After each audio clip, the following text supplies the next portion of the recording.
আমি সুকান্ত। আজ আমি তোমাদের রায়মার্টিন প্রশ্নবিচিত্রা থেকে পঞ্চম শ্রেণীর পরিবেশের 4 নম্বর মডেল সেটটি সলভ করে দেখাবো। থার্ড ইউনিট টেস্ট 4 নম্বর মডেল সেট। তো চলো শুরু করা যাক। দেখো, 1 নম্বর, কোন গাছ থেকে ঔষধি পাওয়া যায়? এটা হবে কালমেঘ। 2 নম্বর দেখো, কয়লার মধ্যে কোন উপাদান বেশি থাকে? এটা হবে কার্বন। 3 নম্বর দেখো, একটি অপ্রচলিত শক্তির উদাহরণ দাও। এটা হবে সৌরশক্তি। 4 নম্বর দেখো, কোন তিথিতে ভরা কোটাল হয়? অমাবস্যা পূর্ণিমা তিথিতে। 5 নম্বর, ভুটানের ঝালং জলবিদ্যুৎ কেন্দ্র কোন নদীর তীরে গড়ে উঠেছে? এটা হবে জলঢাকা। তারপরে দেখো, 2 এরগুলো এক কথায় উত্তর দাও।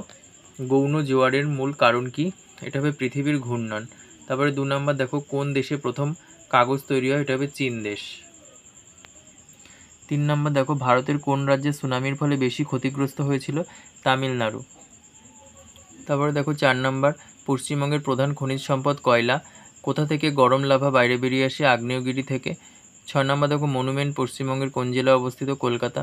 7 নম্বর, একটি প্রজ্বলিত শক্তির উদাহরণ দাও। তাপবিদ্যুৎ শক্তি। 8 নম্বর দেখো, একটি নরম কাণ্ডের গাছের নাম লেখো। পেঁপে। কলা গাছও হবে। 9 নম্বর, নিজ অক্ষের চারিদিকে পৃথিবীর এক ভাগ ঘুরতে কত সময় লাগে? 24 ঘন্টা বা 23 ঘন্টা 56 মিনিট 4 সেকেন্ড। আচ্ছা, তারপরে দেখো 10 নম্বর, বিদ্যুৎ কেন্দ্রে মস্ত পাখার মতো যন্ত্রকে কি বলে? এটা হবে টারবাইন।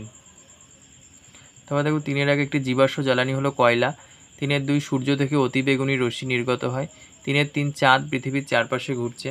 3 4, কয়লা পুড়িয়ে তাপবিদ্যুৎ তৈরি হয়। 3 5, আবহাওয়া বিষয়ে আগে থেকে জানানোকে বলে আবহাওয়ার পূর্বাভাস। আচ্ছা, তারপরে দেখো 6 নম্বর, ট্রাম বিদ্যুতের সাহায্যে চলে। 7 নম্বর দেখো, পুরো চাঁদ ঢাকা পড়লে হয় পূর্ণগ্রাস চন্দ্রগ্রহণ।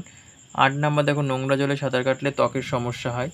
আচ্ছা, 9 নম্বর দেখো, গাছের পাতা ছাড়া অক্সিজেন পাওয়া যাবে না। 10 নম্বর, দাঁড় টেনে জল পিছিয়ে দিতে হয় আর নৌকা এগোতে পারে।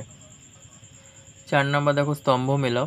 এটা হবে ওষুধ। এটা হবে গ নাম্বার, বাসক। আচ্ছা, 4 2, মশলা। এটা ক নাম্বার, এলাচ। তারপরে 4 3, জলাভূমির গাছ। এটা খ নাম্বার, কচুরিপানা। 4 নাম্বার, সোলার কুকার। এটা হবে চ নাম্বার, সৌরশক্তি। তারপরে দেখো, কয়লার ধোঁয়া। এটা হবে ঘ নাম্বার, কার্বন মনোক্সাইড। তারপরে দেখো, নৌকা। এটা হবে উঙ্গ নাম্বার, হাল। তারপর দেখো, সুনামির সৃষ্টি। এটা হবে ইঙ্গ নাম্বার, সমুদ্রের নিচে ভূমিকম্প। তারপরে দেখো, শিশুদের অধিকার। এটা হবে ঝ নাম্বার, 14 বছর বয়স অবধি পড়াশোনা করা। তারপর দেখো, সোনার গয়না। এটা হবে ছ নাম্বার, হলমার্ক। তারপর দেখো, বায়ু শক্তি। এটা হবে বর্গীয় জ নাম্বার, অপ্রচলিত শক্তি। তারপর দেখো 5 সূর্যকোণের ছবি আঁকো, সংজ্ঞা লেখো। দেখো, সূর্যগ্রহণের চিত্র। এটা সূর্য, এটা সূর্য, এখানে চাঁদ, এটা পৃথিবী। চাঁদ পৃথিবী রুল দিয়ে আঁকা হয়েছে, একটু বুঝে নাও। এটা খণ্ডগ্রাস সূর্যগ্রহণ, এটা পূর্ণগ্রাস সূর্যগ্রহণ। পূর্ণগ্রাস এটা, আর এটা খণ্ডগ্রাস সূর্যগ্রহণ।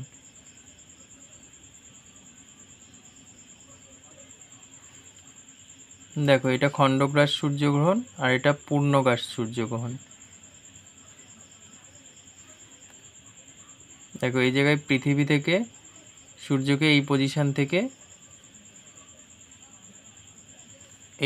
থেকে সূর্যকে দেখা যাচ্ছে, কিন্তু এখান থেকে এটা পূর্ণগ্রাস সূর্যগ্রহণ হয়েছে, এখান থেকে পৃথিবী থেকে সূর্যকে দেখাই যাচ্ছে না।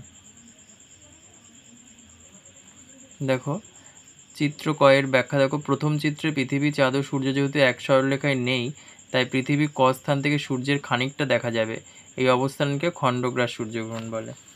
আর দেখো, চিত্র ক্ষয়ের ব্যাখ্যা। দ্বিতীয় চিত্রে পৃথিবী, চাঁদ ও সূর্য যেহেতু এক সরলরেখায় অবস্থান করছে, তাই পৃথিবীর খ ও গ স্থানের মধ্যবর্তী স্থান থেকে সূর্যকে একেবারেই দেখা যাবে না। এই অবস্থানকে পূর্ণগ্রাস সূর্যগ্রহণ বলে। তারপরে দেখো, ছবি সহ জলচক্রের বর্ণনা দাও। দেখো, জলচক্র। সূর্যের তাপে পুকুর, নদী, সমুদ্রের জল বাষ্প হয়ে ওপরে উঠে যায়। উপরে উঠে ঠান্ডা হয়ে মেঘে পরিণত হয়। মেঘ থেকে বৃষ্টি রূপে জল পুকুর, নদী, সমুদ্রে ফিরে আসে। সূর্যের তাপে সঞ্চিত বরফ গলে জল এবং পরে বাষ্প হয়ে উপরে উঠে যায়। এইভাবে জল কখনো মেঘে, কখনো বৃষ্টি, আবার কখনো বরফ রূপে আকাশ আর পৃথিবীর মধ্যে ক্রমাগত ঘুরে চলেছে। একে জলচক্র বলে। ছবিটা দেখে নাও। দেখো, পাহাড়ের মেঘ, বরফ। আচ্ছা, তারপরে বৃষ্টি ও পাহাড়ি নদী, তারপরে জলাশয় ও নদী সমুদ্রে যাচ্ছে, তারপরে সেখান থেকে আবার সূর্যের তাপে জলীয় মানে বাষ্পে পরিণত হয়ে তারপর জলীয় বাষ্প হয়ে তারপরে আবার পাহাড়ের মেঘ সৃষ্টি হচ্ছে, পাহাড়ে মেঘ সৃষ্টি হচ্ছে, আবার পাহাড়ের বরফ সেগুলো আবার মেঘ থেকে বৃষ্টি হচ্ছে আর বরফ গলে আবার জল হচ্ছে, এইভাবে আবার একই এই চক্রাকার পরিবর্তন, এটাকে জলচক্র বলে। চক্রাকারে ক্রমাগত হয়েই চলেছে এটা, তাই একে জলচক্র বলে। তারপর দেখো 6-1 এগুলোর মধ্যে বেমানান হচ্ছে নারকেল, তারপরে 6-2 এগুলোর মধ্যে বেমানান পেঁপে, আবার 6-3 এগুলোর মধ্যে বেমানান হচ্ছে পারমাণবিক শক্তি, 6-4 এগুলোর মধ্যে বেমানান উল্কা, 6-5 এগুলোর মধ্যে বেমানান হচ্ছে কয়লা।